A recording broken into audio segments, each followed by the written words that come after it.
Hello and welcome to Pop Screen, part of the Geek Show podcast network. We are that corner of the Geek Show that likes to look at the good, the bad and the ridiculous of movies either starring, about or by pop stars.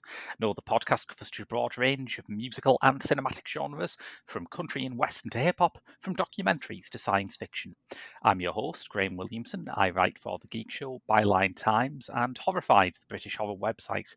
And I've been joined this week by two people. First of all, Mark Cunliffe. Hello. You can't get Mark. rid of me. Where can people find you on the internet? I'm just lurking around in this corner of the Geek Show at the moment, but yeah, you'll find me on the Geek Show. You'll find me on We Are Cults. You'll find me on Letterboxd.com. I write booklets for Arrow Film. I have a chapter in Scarred for Life Volume 2. And I've just had an article published on Z Network, or I suppose it's called Z Network because it's an American website. Yes. Those crazy Americans. But I have also been joined by my oldest podcasting pal, Rob Simpson. Yes, and you're all two-timers, and I hate you all writing for the websites. How dare you? Rob, you're shackled to the Geek Show, aren't you? I am. Yeah, but what podcasts can people find you on? Well, I pop up quite a bit as sort of a guest slot on Road to Nowhere, but my main squeeze is Directors Uncut, which I don't know when this will be going out, but it's going to get a makeover. It's going to go to cosmetic surgery soon and have a nice makeover. I'll talk teasingly like that. Yes, I think that's fair. Because this is we're recording this with quite a tight turnaround, and that's largely because I'm lazy. But I thought it was worth putting the extra effort in to get both of you in, because this is a film that I think you were both really eager to talk about, and it's a pretty special film. It's good vibrations. I assumed at first that it must be about the Beach Boys. I had a similar problem with Kotoko, but that's no.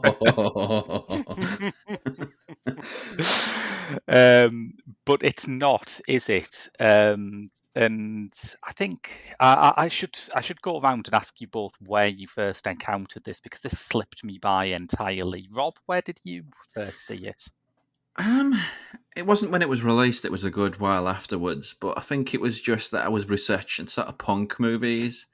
I think it was off the back of a band called Death. I think that was the documentary anyway. Yeah. Just when that itches, I don't know how you word this. When a scratch manifests itself, you want to scratch that itch in any way possible, and it sort of led me to Good Vibrations, really, because I like punk. There's a great deal of me. I've never really seen this sort of thing done, really. The closest I'd seen was 24-Hour Party People, so I had to pounce on it. You had to hunt this down and pounce on it, even though it's really hard to find in sort of DVD shops lately. Ah, right. Yeah, I found it online pretty easily. It was on Mubi for a long time, but I think it's gone off there now. But like I say, at the cinema, just slipped by me entirely. Where did you first see it, Mark? Well, I'm just looking, actually. The great thing about Letterboxd is, of course, you can put your diary of when you watch things. Of course. So I'm looking. It was released in 2012. And I have marked it as watched for the very first time on Sunday, March the 8th, 2015, so a few years after. I do remember it sort of winking at me at HMV's shelves for quite a bit. But it was one of those, I'm never quite sure whether I should commit to it. And then one day I was in my local charity shop, Cat Rescue, and it was there for like £1. And so it's only like a few years afterwards. So I thought, oh, I'll pick that up. And I always remember because I put it on the shelf. I put it on the desk in front, with the take it off you at the till. And the lady looked at it and went and got the DVD and put it inside. And she went, God vibrations. I'm definitely sure I've got the right film here.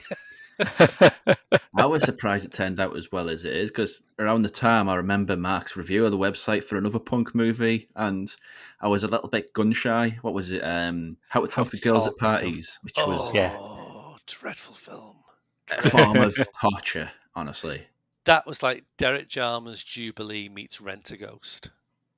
I mean, you make it sound quite good there, to be fair. True, actually. Yeah, that is true. Oh, that was awful. It was like hipster fucking... Oh. That was like, I mean, that's got some serious talent behind it. That was... And yet none of it appears on the screen. Well, who was the director? No. It was that guy who did Hedwig and the Angry Inch and Short Bus, and I'm just blanking on his name now. John Cameron Mitchell. And it's a Neil Gaiman story. And you'd think, wow, how can that go wrong? How did that go wrong? Oh, in every way conceivable. Every possible way, yeah. Nicole Kidman doing this kind of Cockney punk godmother type role. Oh my God. And people wonder why I have a real problem with Nicole Kidman. I just show them that movie and, it's... it doesn't make it justice, really. Yeah, that is true. Oh, it's an awful film. It is. It is. I mean, it does sound good when I say Derek Jarman's Jubilee meets Rent-A-Ghost, but it is that. It's basically that. So there's pitfalls here, and I think there generally are pitfalls about like movies made about people because there's a sense that they deserve a biopic. Do you know what I mean? Where it's like there's clearly some massive goodwill for Terri Hooley, and people wanted there to be a film about him, but that doesn't necessarily make the film good. There's look still at the Queen a lot. one, Freddie Mercury. Everybody wanted that, and then they got it, and then no, actually, can we give it back? It's okay to give it back now. There's so many, particularly like you say, of people in the music industry or music scenes, because it means so much in so many different ways to so many different people. You never can please everybody, but a lot of them just don't please anyone at all, do they? No. Especially punk films, because it's such a cherished movement. It's easily caricatured, isn't it, punk? I think that's one of the big problems with it. It's very easy to just get some actors in their 30s, like dye their hair green and have them go, "Oh, you wanker!" and think you've really nailed it here. Yeah. That's like half of Jason Statham's filmography there, right? And I've seen half of them, so but yeah, it's stunned, isn't it? Really, like talking about punk. I remember when Dinner in America came out, and I thought it's just one of those where they talk about punk in sort of such broad, ridiculous terms that the person hasn't got a clue what it actually is. And that's always the worry when it comes to punk movies. It's just sort of spouted, like they say punk so much. It's like when you write a word over and over again and you think, is that a word or is that just Yeah, that is so true. But I think Good Vibrations does that really well, and not being one of those movies, and so does Dinner in America, but it's so rare. I think Repo Man, it's probably about half a dozen where it actually does punk well, and the rest are just go home, you're drunk sort of movies. Go home, punks, you drunks. Yeah, I think one of the things that this film has to sort of struggle against as well is the fact that if you are into the Northern Irish punk scene, certainly if you were around in Northern Ireland at that time, you probably have a good idea who Terri Hooley is, but he's not a figure who has a kind of, in terms of behind the scenes players in the punk movement, there are a few that people have name recognition. People know who Malcolm McLaren was. People know who Vivienne Westwood was. Terri Hooley's a bit more niche, but in a way, I enjoyed that. I enjoyed the fact that I'm actually discovering this guy through this film. And it's quite a safe move in a way, isn't it? Because it's somebody who is not universally known by the mainstream of punk. If you can say there's a mainstream of a fringe thing, but you know what I mean. Because he's not universally known, you can sort of buy into the depiction of this film. Whereas if you were to do a film about a very recognisable figure in the scene, you're going to ruffle a few people's feathers, aren't you? Yeah. It's the old chestnut of that's not how it really happened. Yeah. It actually was like this, which is just like those scenes in The Simpsons, the sort of the sci-fi fairs. That's what it just feels like when they make that sort of criticism. Yeah. Yes. Boy, I hope someone got fired for that blunder. Aliens did it, and that's how we did it.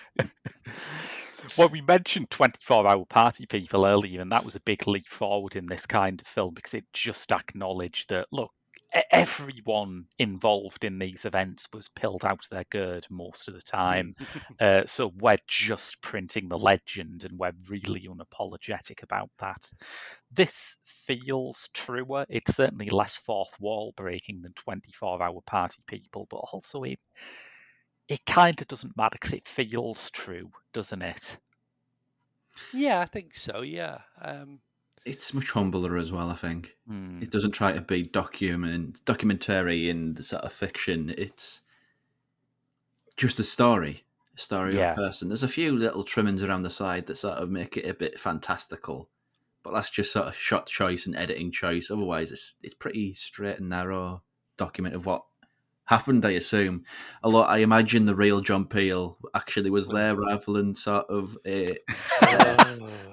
I was wondering who was going to get onto that thorny topic first. But, oh, Jesus.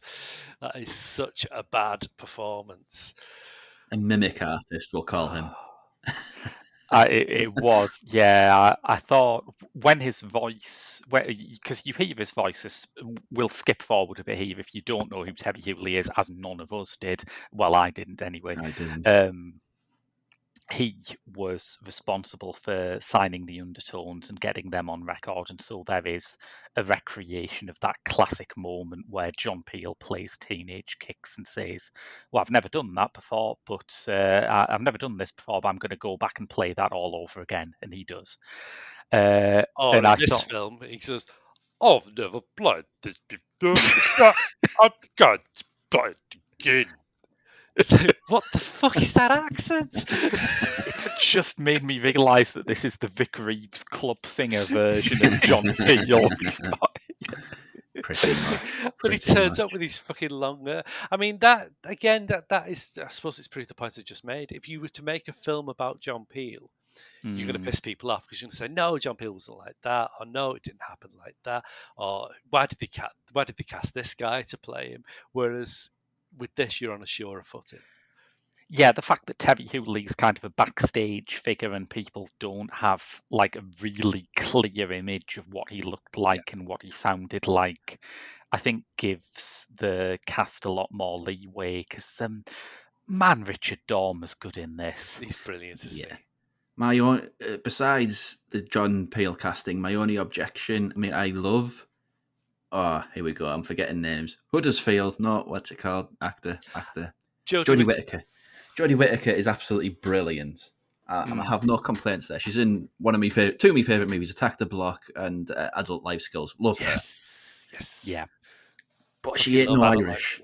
No, that is true. I thought she did an all right job with the does, accent, really. But yeah. There's an entire country full of people there. As far as sort of a tone deaf casting, I think she's a far way from it. Oh yeah, no.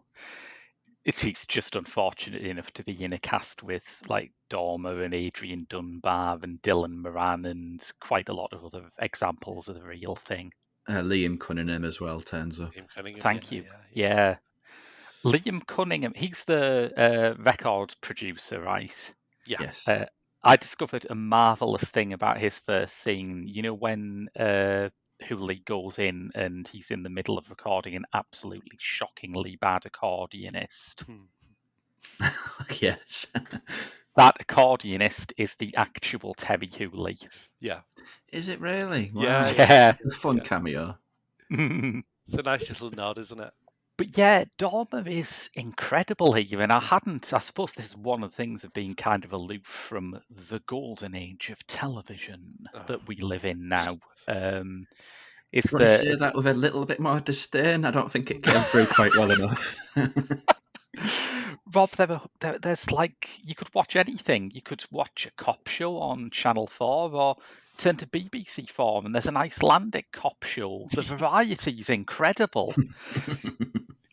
But having said that, Dormer has just been in a cop show on BBC One called Blue Lights, and it is fucking brilliant. And he is fucking brilliant in it.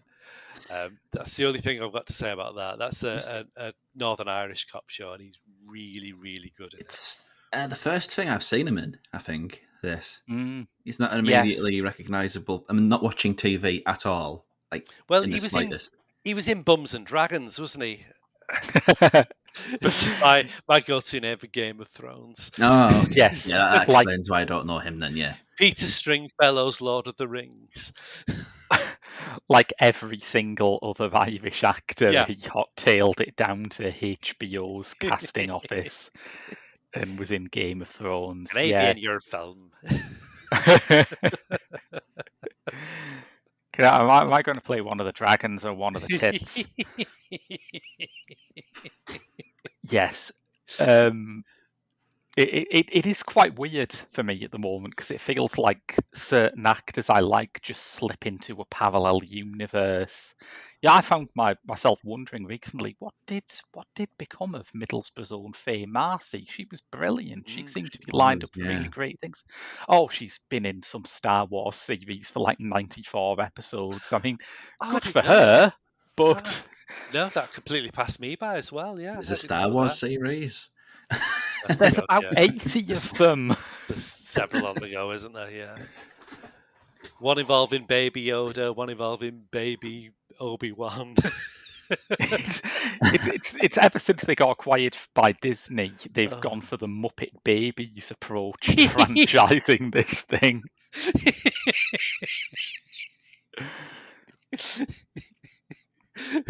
I've just remembered Muppet Babies. Sorry. It is a good cast, and I think, without the exception of, I don't know what Terri Hooley is like, but knowing what the other characters are like, none of it really becomes sort of... one of the worries of biopics is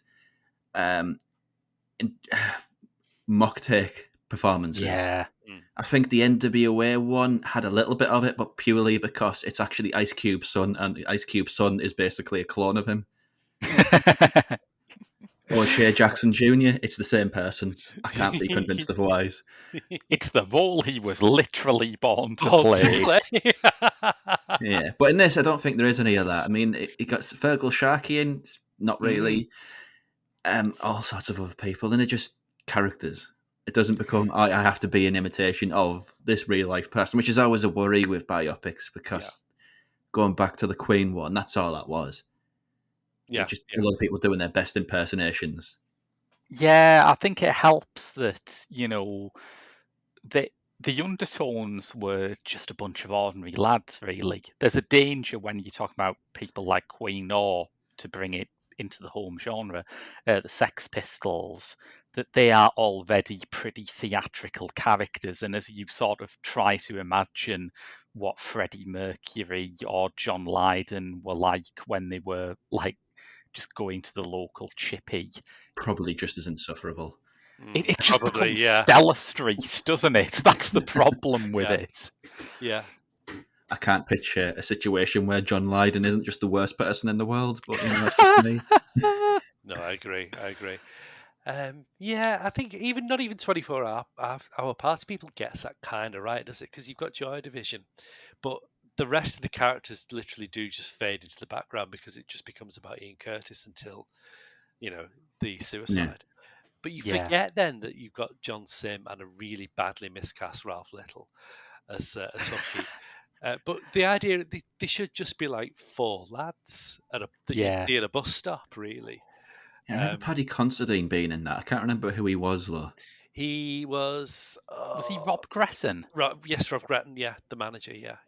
In fact, Christopher Eccleston was supposed to play Peter Hook in that would 24 be Hour him. Party People, but he couldn't. There was a clash. He was doing something else, so Mm. that's why he plays Boethius instead in The Underpass. Yes, the philosophical tramp. Yeah, Probably just being brilliantly anti-royal on Instagram. That's probably Yeah. what he's doing. Parasite in chief. Really looking forward to the upcoming coronation and the solemn moment where the idiot hat is lowered onto the new parasite in chief's head. Hmm.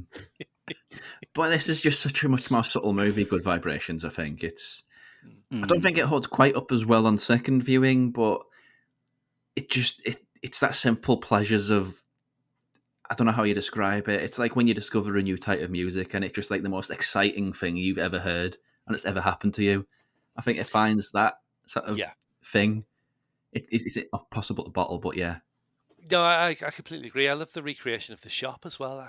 When you watch it, you feel like you can almost smell that shop.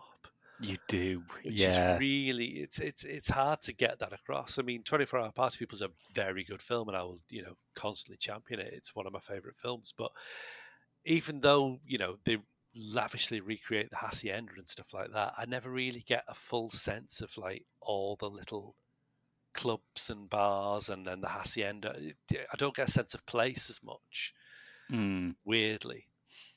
But this is like fetishistically detailed, isn't it? Even the posters on the shop wall seem to be just perfectly chosen. Yeah. And there's a sense of like, I always call it archaeology. I think I came up with this idea when I did that episode on Desperately Seeking Susan. And I was comparing that to movies that are just set in the 80s rather than made in the 80s. In Desperately Seeking Susan, you see people who were still punks. You see people listening to 60s soul music. You see people wearing like 60s and 70s fashion. There's a sense that the older decades are still around. Not everything is 80s, 80s, 80s like it is in something like Stranger Things. Yeah. And this takes you through that because Terri Hooley is a big reggae fan before he gets into punk. He does that backwards. Most of the punks in Britain, in like mainland Britain, got into reggae afterwards, but Dooley did it the Benjamin Button way. And also he has childhood visions of Hank Williams, which I just found impossibly charming. The last thing I expected to see. Yeah, he's involved in it, so I'm assuming there's some relevance there. But I just didn't understand, why is the Hank Williams song playing all of the time? Is there some significance to his childhood? I don't know.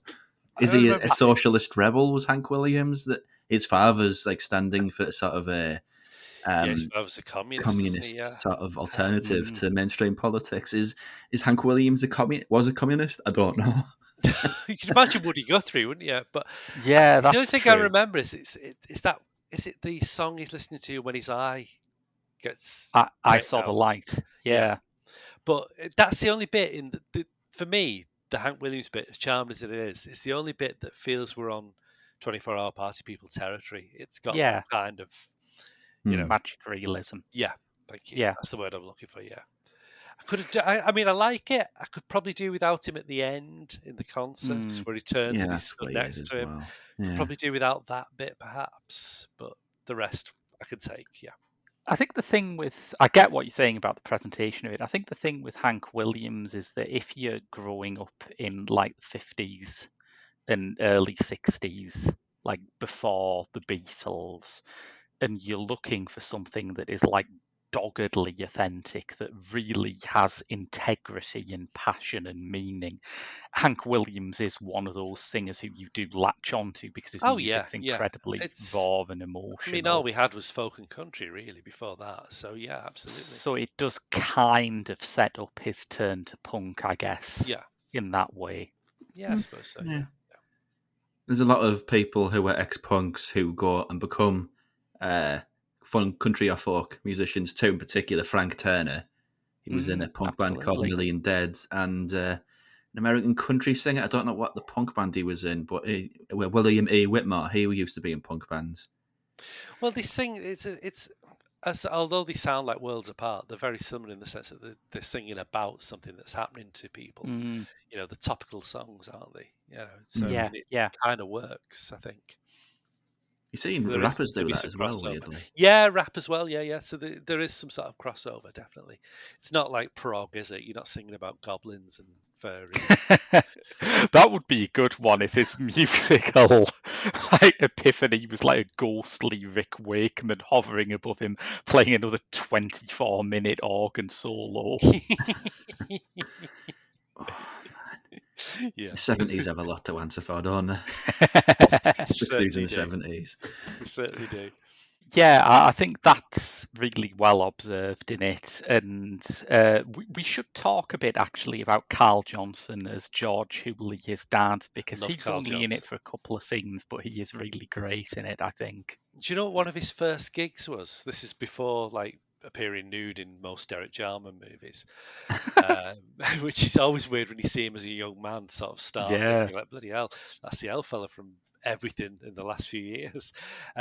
One of his very earliest gigs was doing the music for Rainbow, the kids show Rainbow. Oh, no. So before Rod, Jane and Freddie, there was him. Oh God, I can't remember the names now.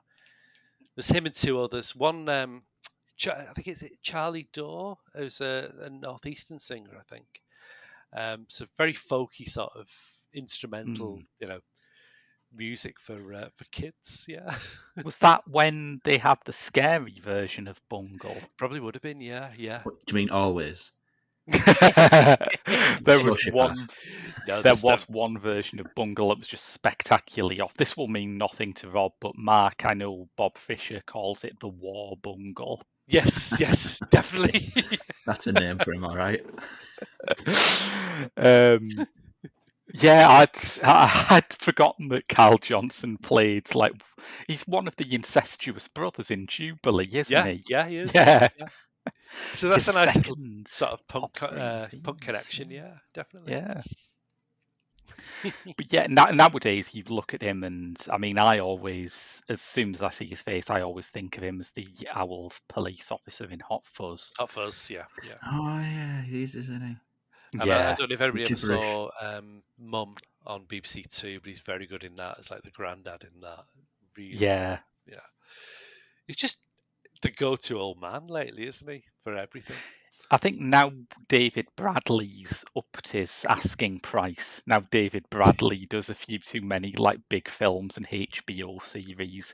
If you want a balmy old bloke in your film, Carl Johnston's the best you should get. Basically, what you're saying is casting directors have just watched Hot Fuzz. Basically, yeah. It's gone from David Bradley to Carl Johnson. They're just waiting for Paddy Considine to reach that age, aren't they? Oh man, Paddy Considine would be an amazing mad old man. There are some people where you see them and you just think you're going to be so cool as an old bloke. He's also a musician connection there. He's got his own band, hasn't he? Yeah, yeah. I don't think they're very good, but he's got one. Tomato, tomato, everybody's taste, Yeah. My main musical connection with Paddy Considine is that the anecdote he told about having a band when he was in school called She Talks to Angels. Apparently they were named after a Black Crowes song, but they had to change it because everyone started calling them Shite Hawks and Angels. Well, in the North, that's sort of normal name to call Yeah, somebody. It's a term of affection. It is. It's quite warm, isn't it? Yeah. Yeah. Americans wouldn't get it. But... No, it's like that Robert Redford, Jane Fonda film in it, Our Souls at Night. Yes. How did no one tell them? I remember she was on, I think it was Graham Norton or something like that. She was on advertising it, and Colin Farrell and Graham Norton are literally pissing themselves every time it's mentioned. And she's like, what?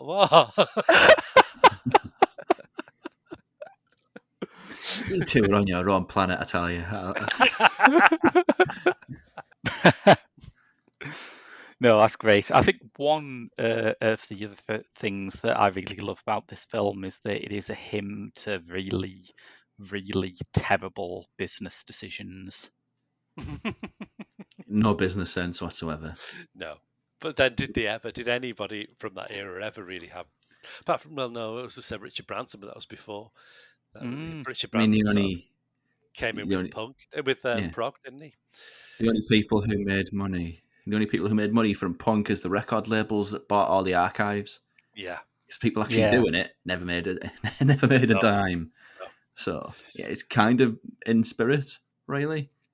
I mean, even Malcolm McLaren, I don't think was a business genius so much as he was willing to do things that were mad enough to get attention. He had a complete shamelessness that stood him in good stead for a while. Yeah.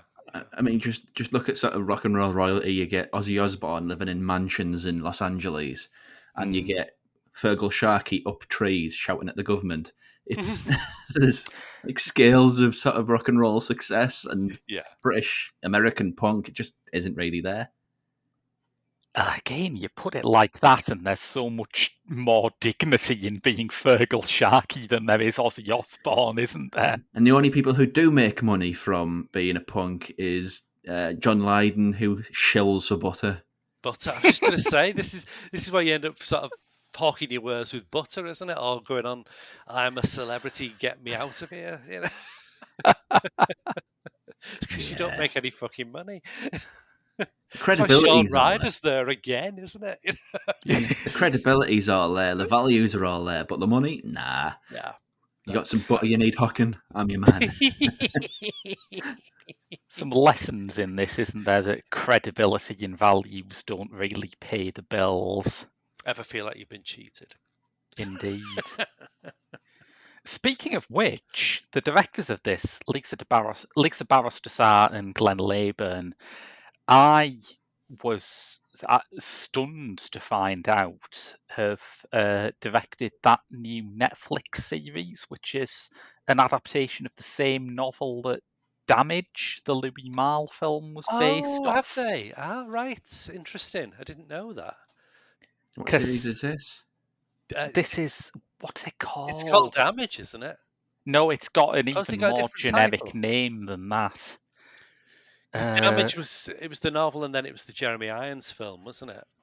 Yeah, and just I've noticed for Rob, who looks really blank. It's just some sort of bonk buster, you know. It is very much like that. Yeah. Dad shags boyfriend's girlfriend. Dad shags son's girlfriend. Yeah, that's it. Yeah. Yeah. And it's called Obsession, which I think is the most unimaginative title. Yeah, I think you'll find that's directed by Calvin Klein.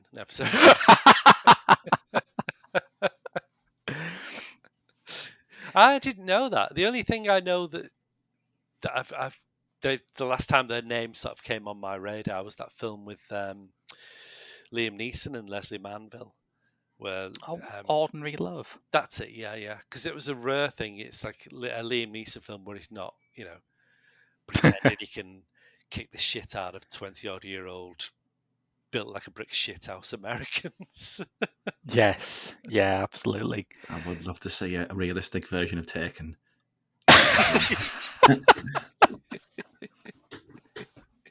About 20 minutes. Taken to A&E.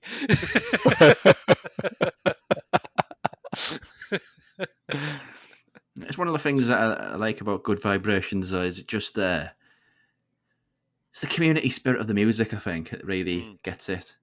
Yeah. And, I mean, I don't know, I can't speak for your two experience, but that sort of feeling when you find that record shop when you're 16, 17 years old and it feels like a home away from a home. Absolutely. As Graham was saying earlier, that's sort of the feeling of those sorts of shops. Yeah, absolutely. It's so real and it's so intangible, really, but it's just so beautifully recreated, that sort of sensation of that sort of community of finding your people. I think the directors have nailed it so well. Yeah, they really have. And it's bittersweet now, because so many of those places just don't exist anymore. And it's just so heartbreaking to see, isn't it? Little independent shops, you know. Yeah, I think the one which I went to at college is now an estate agent. So, sign of the times, really. Yeah. Was that Alan Fernley's? I can't remember the name of it, but it was near the college in Gisborough, towards that end of the town. It would have been then. Yeah, Alan Fernley's was the main one in Middlesbrough, and that's like I think everything on that street's a dentist. I don't know why they need so many fucking dentists, but they've got loads of them. The only one we've got in Teesside now, of course, is the wonderful Sound It Out. Yeah. We still have, here in St Helens, we've got Kaleidoscope still, which Greg has been running for like 30 odd years now. So that's still, Greg looks a little bit like Terri Hooley in this, actually. Yeah. Well, he did when he first came to St Helens anyway. And I mean, I used to love Hurry Records in Liverpool, which is now some sort of bistro instead, but that's the problem, isn't it? You know, the Bold Street in Liverpool was a wonderful sort of place like that. And it still is to a certain extent. You know, the feminist collective bookshop News from Nowhere is there. But it's so much more now. It's just about eateries, food and drink, and all those lovely little independent record stores, tattoo artists, all the sort of like hoi polloi sort of thing that they would say now, isn't it? Is all the anarchists and eccentrics that would congregate on those streets just aren't there anymore. Completely, yeah. Just the big cities that have them left. There's a few in Manchester. Leeds has 2. Yeah. And Newcastle has 2, I think, record shops. It's got a good vinyl shop, Newcastle, and I can't remember what it's called. It's around the back near a church somewhere, where you get all sort of the real, Crate digger stuff. Yeah. But it's a bygone time, I think. It's captured beautifully. I think that's why I find the depiction of Hooley's absolutely shocking business sense so touching and right, because it's unapologetic about saying, look, this is a place that went bankrupt every other year. This is a record label which failed to make its big star artists into anything approaching a success. The undertones were a secondary concern. You know, Hooley's main passion was, what were they called? Rudy and the Outcasts were the 2 bands. Rudy and the Outcasts, that was it. With 2 separate bands there, yeah. You know, just didn't get anywhere. But it was vital. It was a place where a community could coalesce and divisions could be healed at a time when divisions seemed absolutely insurmountable, because we are talking about Belfast in the 1970s here. It's one of the most fraught periods in modern British history. And it's really well conveyed as well. You know, I mean, it's almost, in a way, it's almost just as difficult to make a good film about the Troubles as it is to make a good film about punk, because so much of it becomes caricature. You know, the guys in dodgy wigs, and even In the Name of the Father has some dodgy wigs going on, you know, and some dodgy sort of like Hollywood grandstanding. But it becomes that sort of caricature of stuff. But this plays it really well, even though there are some dodgy fucking wigs in it, like Adrian Dunbar at the beginning. Oh man, yeah. Although whenever you see Adrian Dunbar and he doesn't have a shot back and sides, it's just weird. Yeah, that is true. Can't get past that now. But that wig and the fact that he's like in his 50s and he's trying to be like 30, it's just like, cast a younger bloke, for God's sake. I'm really quite glad that, you know, that sort of loyalist unionist conflict that was given a face isn't given a face for throughout the film, because it would just be his face again, wouldn't it? It's just so embarrassing to keep seeing him popping up in this sort of like sheer cast-off wig. I can sort of give that a pass when it's things set in the 70s, because for some reason everyone in Britain during the 70s aged at double speed. I don't know what it is, but you see photos of people in their 20s from that era, and you just think, fucking hell. I watched because I was really bored one Sunday. It was like 7 o'clock, and there was fuck all on TV as per usual. And I was just flicking through, and I come across Come Dancing on BBC 4. And it's like live from some ballroom in like 1978. And it had these 2 dancers on who had Ian and Jeanette. Ian is 27. He's what? He looks about 58. What was it? One Steve Martin movies in the 1990s where he was supposed to be playing somebody at 45 and he was dressing like in his 70s or something, with cardigans and tweed, and it's wow. I mean, it's like that scene in I don't know where it is, where they go when they go on tour with Rudy and the Outcasts, and they've got all the girls on one side and all the boys on the other. Yeah. That's such a familiar thing of primary school. That it's such a blast of nostalgia. But they're all dressed like in suits and ties, and I think I'll never dress like that. This is really weird and jarring. Yeah. Well, this is again. Let's go back to what Graham was saying earlier, isn't it? It's like sort of, it's set in the 70s, but it's not. The decades from the past are still there, particularly in Ireland. It was. They're always a few years behind the sort of trend, aren't they? Well, we were talking about that, weren't we, on the last free episode you were on, which was the Butcher Boy, Yes, and how yeah. sort of Ireland has its own parallel pop culture universe up until about the 90s. But I'd say that's true generally. If you're in a city, it feels like you're sort of in sync with time. But you go in the countryside, like where me and Graham are, I can't speak for where St. Helens is. And when you go to a city, it's like, wow, this is what time travel feels like. This is wild. Absolutely. Yes, because we're a bit far behind in this sort of area, in the North Yorkshire sort of larger area, yeah. Don't you always find it happens with like food and drink fads that you just have to go to Newcastle or York or somewhere and you're just thinking, what the fuck is Jamba Juice? Yes. I heard about air fryers long before I even saw one. It's like this rumor that sort of spread from the south upwards, didn't it? It's like, what the fuck's an air fryer? It is genuinely. 6 months' time, everybody will have them. What the fuck is it? It's like the people in the Banshees of Inisherin just hearing these vague rumours about the war happening. And people sort of take their pipes out of their mouth and go, yeah, there's some avocados coming in.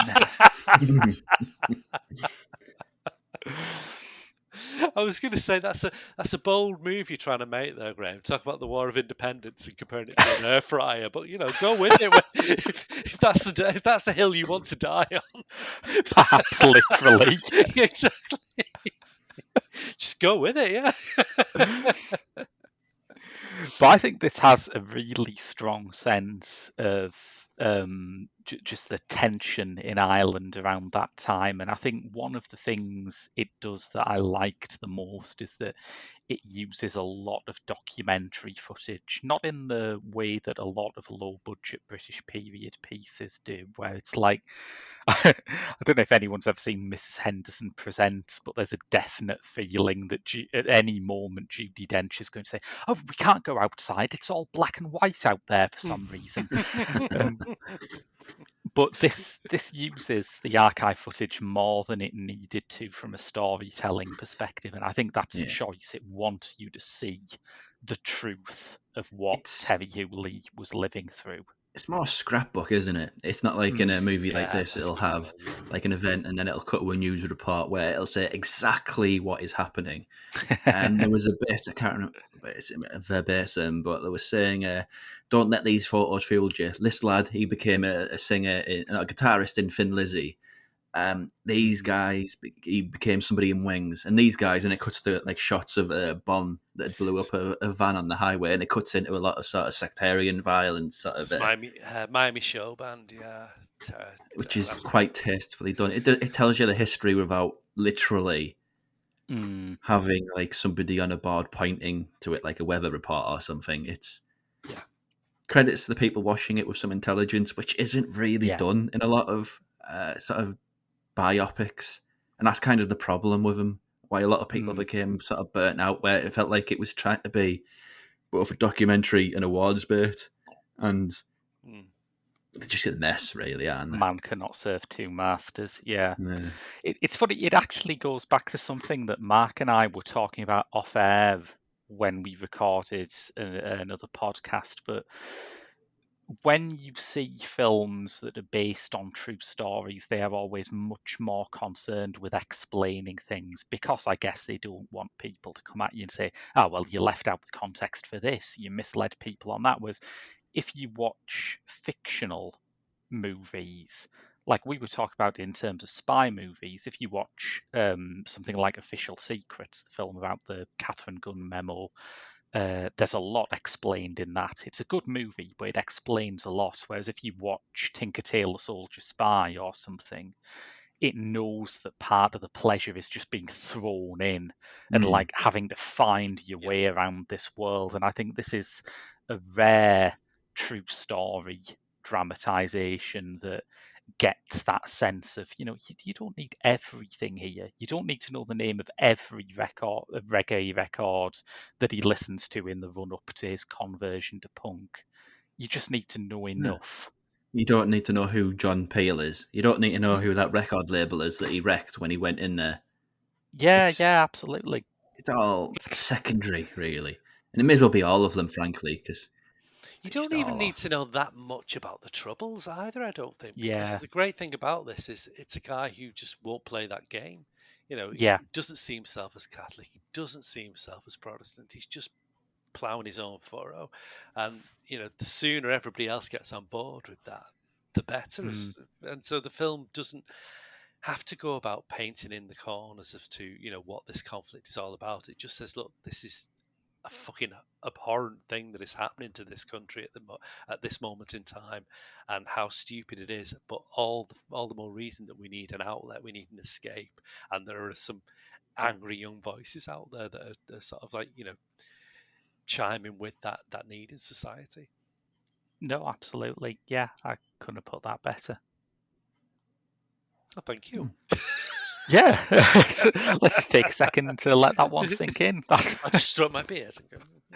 Another thing I like about it is the sort of live music element of it. Not so much the event at the end, because that's about as far from punk rock as you're going to get. Sort of big 2,000 seat or 2,000 standing arenas. That's not punk rock. It's grimy little shitholes in the corner somewhere. And I think that scene at the beginning, I've been to places like that countless times. Yeah. And it's just, I mean, it's the same with Dinner in America related to that. That was another movie that it's punk rock isn't about 50-year-old somethings pretending that they're 17. Blink-182, Sum 41, NoFX. It's sweaty little dingy nightclubs with bad beer. And there's always that one guy in there who's way too old. And he just sticks out like a sore thumb. And in this one, it's the hero of the story. It's Terri Hooley. Yeah. But usually it's just somebody who you want to... People say, you stay away from him. He's a wrong un. Yeah, it just captures that sort of grimy nature of like the sort of the bottom end of the punk scene, really. Just motoring on and trying to make something of yourself through your music. I think one of the assets of making a film about punk in that sense is that when you make films about other youth subcultures, it can be quite hard to get like modern teenagers and 20-somethings to feel authentically of that kind of scene. There are times when hippie-ish ideals are quite popular among young people, and there are times when you might as well be talking a foreign language to young people when you're talking about like peace and love and banning the bomb. But punk is kind of future-proofed in that sense. There'll always be young people who are pissed off. There'll always be young people who turn off the TV and just see idiots of their parents' generation telling them what to do and think. And, it's very easy to say to people, there was this time when people really fought back about that. It is evergreen because now there's like a new movement, a new generation of punk bands in both America and the UK. And absolutely. the thing which is beautiful about it is one of the acquisitions. I mean, punk comes from reggae, and there was lots of skinhead movements which are about sort of multiculturalism and sort of fighting against the man and all that. But then it kind of got took over by skinheads, which is sort of very white power, white supremacy. And a lot of this movement now, there's lots of feminist punk bands, there's lots of black punk bands. So this is, as you said, it's evergreen. Punk is just the genre which will not die. It always reinvents itself. And I think, Terri Hooley characters are the ones that keep it moving. Characters like him. Yeah, no, completely. Does anyone have any closing thoughts? Anything we haven't covered? The guy playing John Peel is crap. I know we've covered it, but I just got to say it again. Well, the band's included. mean, you kind of have to talk about undertones, don't you? Yeah. Yes. Yeah. I'm not a huge fan Ooh. because they're one of these bands where they have a good body of work, Mm. but it's kind of like, let's say, like Fergal Sharkey dies tomorrow. Heaven forbid, but just say he does. Mm. The Undertones are one of those bands that every single news report will pretend that they only ever had one song, because that one song squashes everything in their body of work. It's Yeah. always a teenage kicks. That's Yeah. it. That's all they ever did, because it's a good song. It's a great song, but it's just so mammoth that everything else feels like sort of a mice peeping against the sort of a church organ. Yeah. Yeah. No, I get what you mean. It's and even though, like you say, they have some really, really good songs. Cousin Kevin, it's gonna happen. All those songs are really, really good. But then you've got Teenage Kicks, and that is just massive. Yeah. I think I was never a huge fan of the Undertones. When I went through my teenage punk phase, I tended to enjoy the more kind of weirdo art school end of punk a lot more Oh, than Graham. Oh.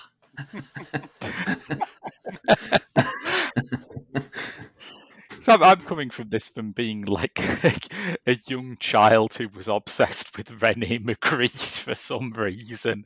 Of course. It's like the aesthete attitude to punk. Yeah, It's yeah. coming in now.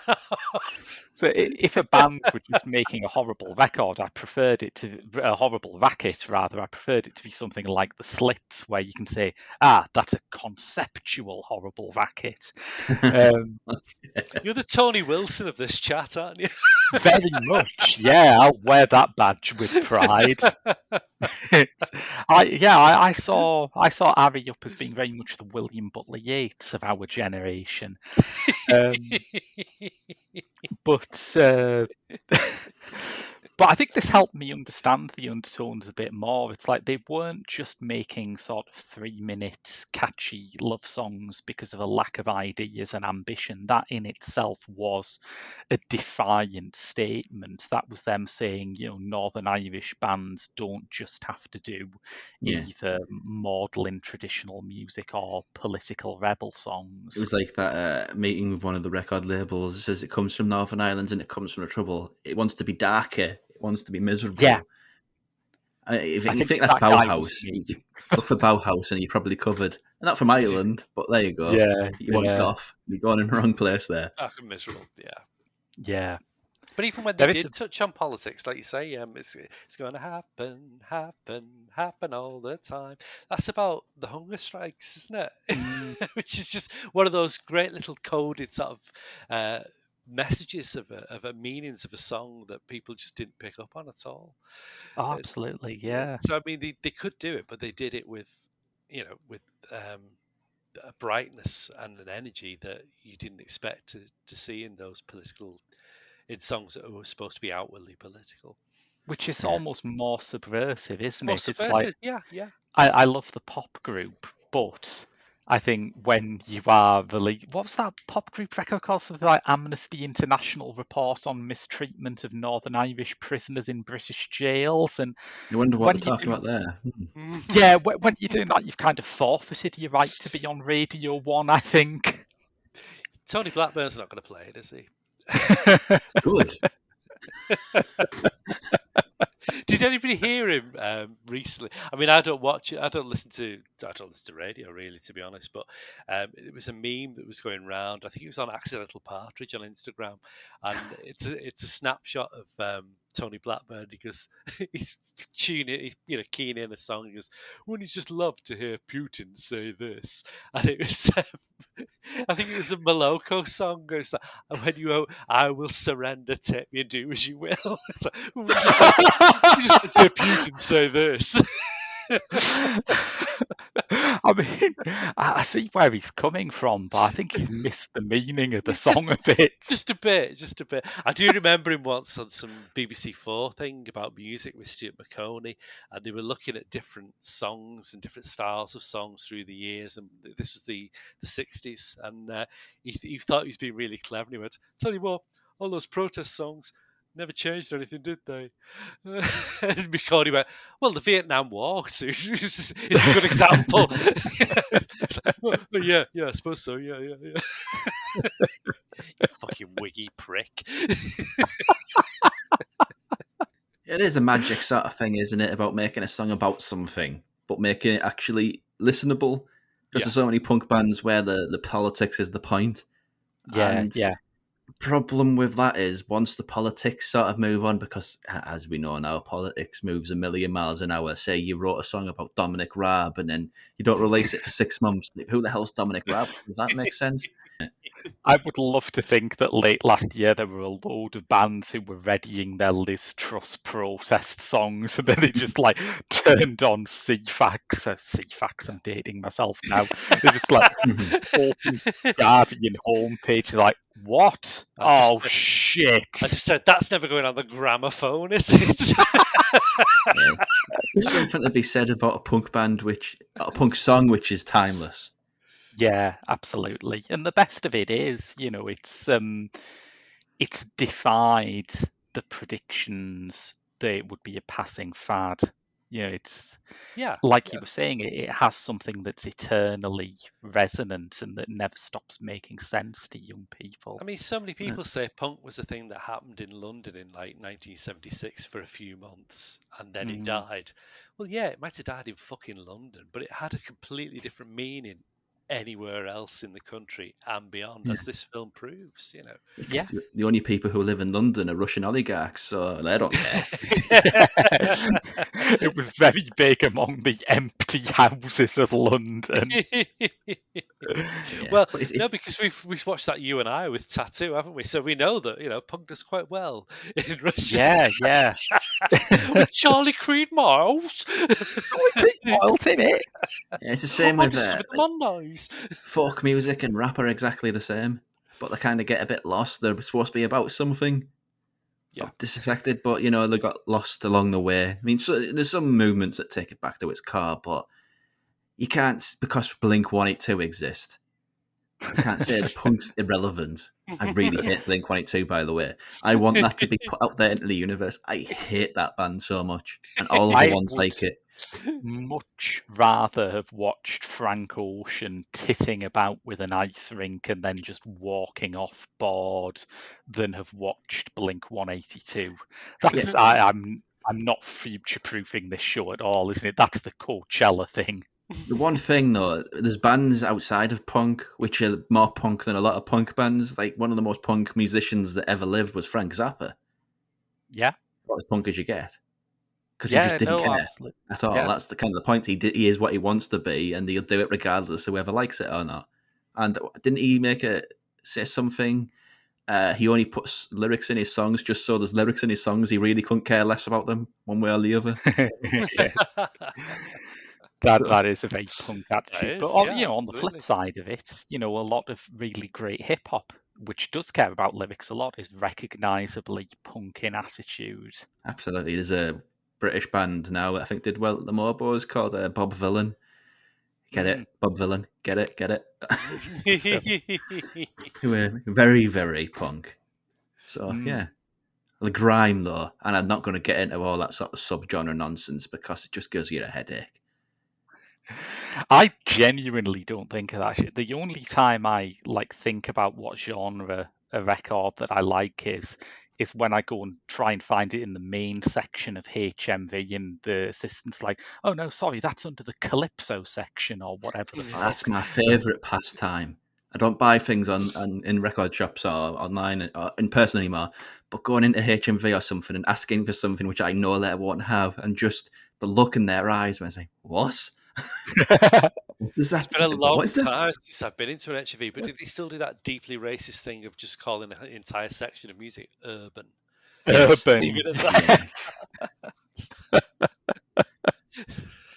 how people get away with that, how that has not been cancelled by now, I do not know. It's really weird too, because if you're like making modern soul or R&B, you are under the like urban/hip hop section. But if you make soul music with a horn section, you're in the soul section. That's the genre distinction, apparently. And punk's pretty urban. Yeah, there's not many punks in the fucking countryside. It's a shame, though. Country punks, that could be the way forward. Oh, it is not. It's some awful bands.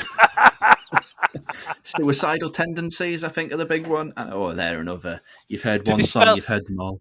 Do they spell suicidal as in like cider at the end? Suicidal. They're American. I don't know whereabouts they are from American, but they don't do cider isn't really a pastime taken up by Americans. It's just lushes. Scrumpy punk, scrump punk, perhaps. That's good. Dropkick Murphys, they're an Irish band. They have sort of an element of country in them too. There we go. I'm just going to start taking notes when we play this one back. You can write down bands that might appeal. Definitely. Yeah, I think there's some good country punk crossover stuff. I liked Mau, the band that Neko Case was in before she went solo. They're really like rough edge, thrashy country recorded in some sort of a bucket. And very John Peel was very fond of them as well, which is where I first heard them. So that's brought everything back full circle, hasn't it? Good. Yes, indeed. Oh, I'm not going to do this again. I'll play. Fuck off. Dreadful performance. This is why there will never be a John Peel movie, because there's just nobody that can play him. No, absolutely. What's that? What's he called? He does the impersonations. John Culshaw, is it? John Culshaw, yeah. Yeah, it has a feeling like John Culshaw just walks into the movie. What the hell is he doing here? It's so weird. It's such an odd thing. Oh, it's just really bad. I'd guess him completely wrong. He's got long hair and everything. It's like, no, not by that point. At that point, wouldn't he? No. I wonder if it's one of those things where it is hard to do right, because it's one of those voices that absolutely everyone thinks they can do. It's why, that fucking actor did, didn't he? Well, yeah. Can you do John Peel? It's why only Michael Sheen has ever successfully played Tony Blair, because everyone else just turns into that guy who cornered you at a party during the noughties, who thought he was dead funny, going, listen, guys, right? I want to see somebody do a version of Tony Blair where it's that image that was around for him a while where he had long hair and he basically looked like one of the devil's minions. Yeah. He looked like Jimmy Savile, didn't he? He gone into a barber's and asked for the Savile. Yeah, he looked like a real mean piece of work. Which he is. He was. What a cunt. Blood on his hands. Yeah, he looks wizened now. You could get Carl Johnson to play him. He would just be sat there going, I just think Labour can't win an election unless they support war crimes like they used to. Dodgy fuck. What a dodgy fuck. That's good. I like ending on that note. Just end on a note about Tony Blair. Yeah, why not? We've gone some distance. He helped bring about the Good Friday Agreement, and so there I've brought it back. I've brought it back with meaning now, you see. But if you enjoyed this podcast, firstly, tell someone, share the word. Yeah, someone had to. But also, we have a Patreon at www.patreon.com/The Geek Show. Our next Patreon exclusive episode will come out just one day after this. Mark, explain to the people what you have done for this. Yeah, if you get the Patreon, you will hear my revenge that I've exacted upon Graham for making me watch You and I with Charlie Creed Miles. I made him watch The Governors, which is a football hooligan versus chav hoodie It's basically like if you went to a loaded writer in like 2011 and said, "Can you write a cult movie?" He would write this, but it stars David Essex, somebody from Rizzlekicks, and Britain's answer to Will Smith. Yeah, and we'll keep you in suspense over as to who that what might that be. answer was, because I think not many people will remember that. When he started this podcast, I don't think Graham expected to punish himself quite as much as he has done over this near 100 episodes. It's a hitherto unknown quality of sadism, of masochism, I should say, that I didn't realise that he possessed. But he's watched Moonwalker by choice and Spice Girls the movie. And what did you watch recently? World Gone Wild with Adam Ant. Yes. Yeah. What did you describe World Gone Wild as, Mark? Tommy Saxondale's Mad Max. Yes. Well, that's something. And I thought I was the only one who gave him bad movies, but no, I'm not. Yep, no, it's true. He loves them. But yes, until then, as I say, thank you for listening. We'll be back with more Pop Screen in a fortnight's time with, hopefully it should be Tougher Than Leather, the Run DMC movie at that point. Cool. But until then, I've been Graham. Have you? That's good. It's the two-person podcast. You never know who's going to pull that trigger first. I've been Mark. And I've been Rob. And we'll see you later. Bye.